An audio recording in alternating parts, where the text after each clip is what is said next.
प्रभातखबर.com, विश्वास वही, रफ्तार नहीं।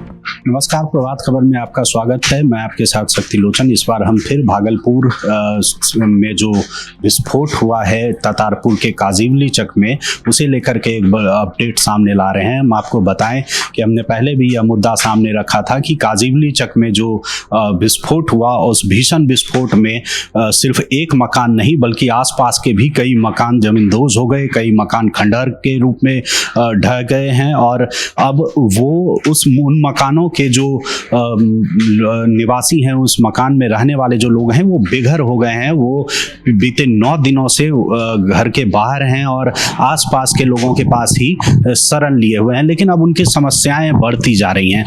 बताएं कि भागलपुर में यह जो बम विस्फोट हुआ, उसके बाद लगातार पीड़ितों से मिलने के लिए तमाम बड़े बड़े नेता, मंत्री व अधिकारी तो पहुंचते हैं, लेकिन वहां पर सिर्फ पीड़ितों को आश्वासन दिया जाता है। बीते गुरुवार को यह धमाका हुआ था, जिसके बाद 15 लोगों की जानें गईं और उसमें कई लोग बेघर हो गए।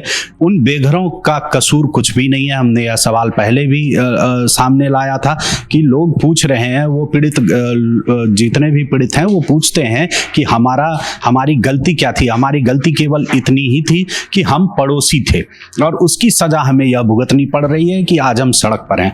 प्रशासन से बार बार यह मांग की जा रही है, सरकार से यह मांग की जा रही है कि उन्हें मुआवजा मिले, लेकिन अभी तक इस तरफ एक भी कदम आगे नहीं बढ़ाया गया है।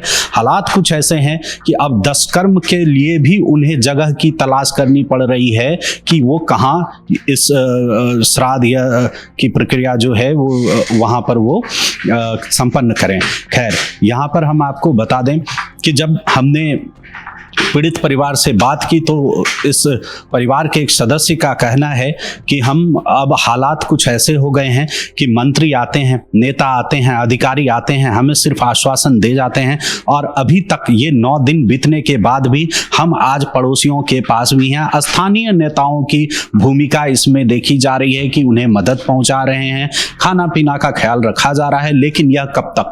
और सवाल यह है कि यदि अब उनकी शिकायत ऐसी भी सामने आती है कि जो महिलाएं रोड पर आ गई हैं, जो बच्चियां रोड पर आ गई हैं, अब उन्हें बाथरूम और शौचालय जाना भी मुश्किल हो चुका है। कई जगह तो उन्हें मना कर दिया जाता है, नहीं इसकी अनुमति मिलती है। तो ये प्रशासन के लिए एक बड़ा विषय है। और हाल फिलहाल में ही चाहे हम बात करें लोक जनशक्ति पार्टी रामविलास के नेता चिराग पासवान, वह भी पीड़ित परिवार से मिलने घर पहुंचे। हम आपको दिखाते हैं कि चिराग पासवान ने क्या कहा।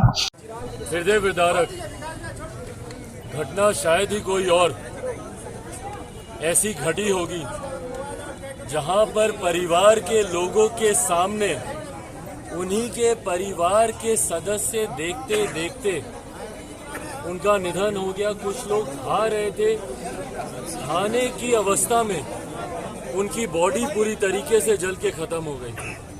सोए हुए थे, उनके ऊपर पूरा घर का, मकान का मलबा उनके ऊपर आके गिर गया।